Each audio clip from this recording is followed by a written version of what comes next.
میں ہوں ختم نبوت تے گل کرن لگا. جیڑا بندہ اگر مگر تحقیقی تے بات نہیں چلتی خاتم کا معنی بھی بیان کرنا ہے.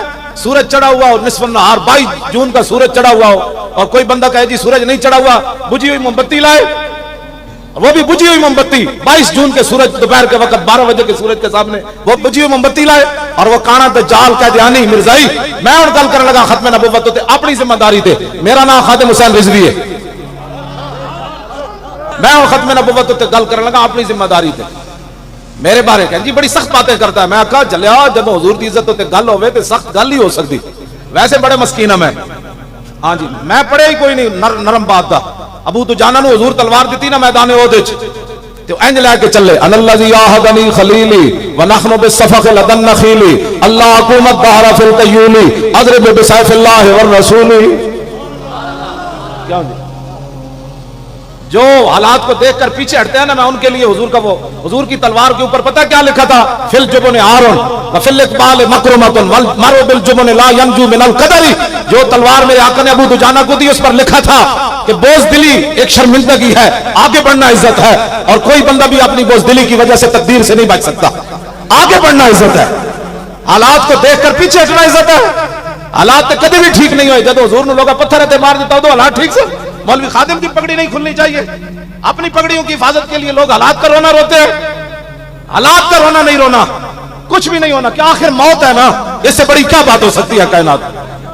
میں خالد بن ولید دی قبر تے حاضر ہوا ملک شام. لکھیا سی قول خالد بن الولید حين حضرت الوفات لقيت قضاء وقضاء زحفا فما في جسدي شبر الا وفيه ضربة بسيف او رمية بسهم او طعنة برمح وها نموت على فراشي حتف انفي كما يموت البعير فلا نامت اعين الجبناء.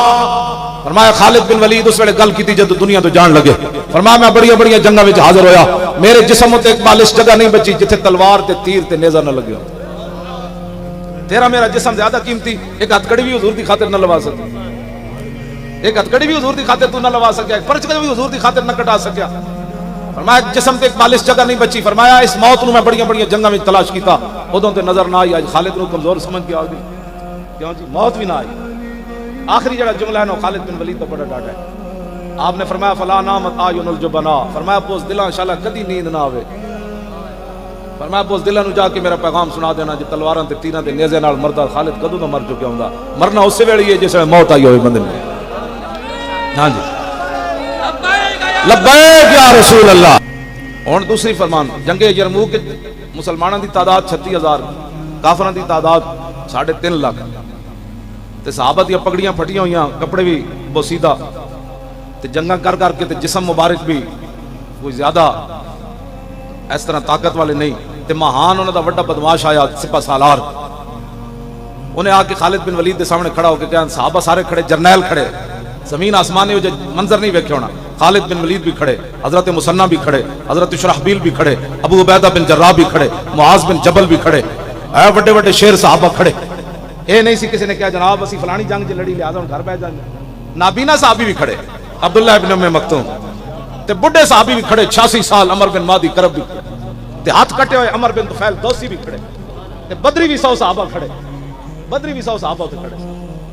ہے بھی کوئی گل کرنے والی یار. آج بندہ جیڑا بندہ چاہندا ہے جی حالات نہیں ٹھیک, جدوں حالات ٹھیک نہ ہون تے نابینا صحابی بھی چلے گئے. اے جڑے تساں کرائی نا کانفرنس دنیا کتنی آ گئی, تے مدینے دیاں عورتاں نے حضرت صحابہ نو ایک خط لکھا, اتنا سارا مختصر ہو بھی ذرا سنو. جدوں حالات بہت خطرناک ہوئے, مدینہ پاک کی خبراں پھیلنیاں شروع ہوئیاں کہ حالات بڑے خطرناک ہیں جنگ یرموک کے, تے مدینہ دیاں صحابیات نے خط لکھیا صحابہ نو. فرمایا انتم انصار اللہ اور واللہ ینصر من نصرہ. فرمایا تم ہی اللہ کے اور رسول کے دین کے مددگار ہو, لیکن ایک گل یاد رکھنا, اللہ اودی مدد کرنا جڑا پہلے اللہ دی مدد کرے. اج تک دین واسطے تسی چلے کوئی نہیں, ذرا چل کے ویکھو تے صحیح مدد آندی کہ نہیں آندی.